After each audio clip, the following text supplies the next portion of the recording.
lot of fun in your teenage years when you were suddenly pushed into this limelight and into a modeling career at the age of 17. Yeah, it was... And all over the world. Yeah, it was super fun because I had not traveled the world.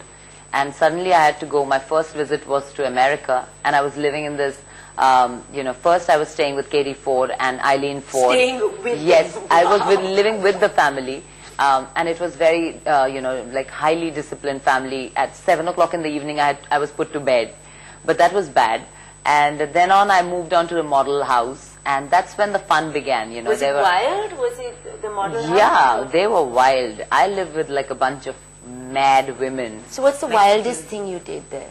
No, I was not wild. That was the problem. I was too young and I was seeing these people because every Saturday night we used to have this truth or dare contest happening and girls from each model house would come in and visit one of the model homes.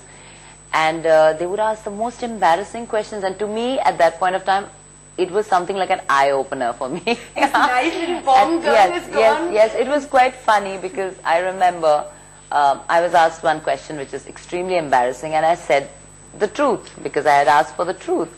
And all the other... Question?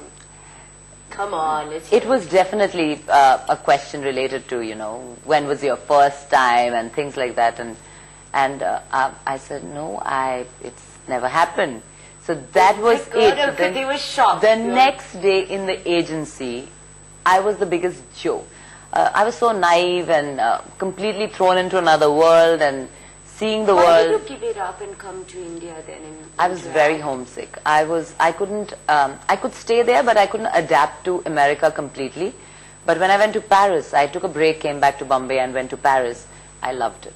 I loved the French. I had the most... I've read about your falling in love. You know, it was, you know, people talk about Paris and romance. And for me, it's been the most beautiful time I've had there. That so much so that I don't want to go back to Paris ever. Because I don't want to break that spell. You know, it was just so beautiful. And for a young girl, you know, to get, you know, to feel like a princess all the time, you know, people liking you. And I was not famous. I was nobody.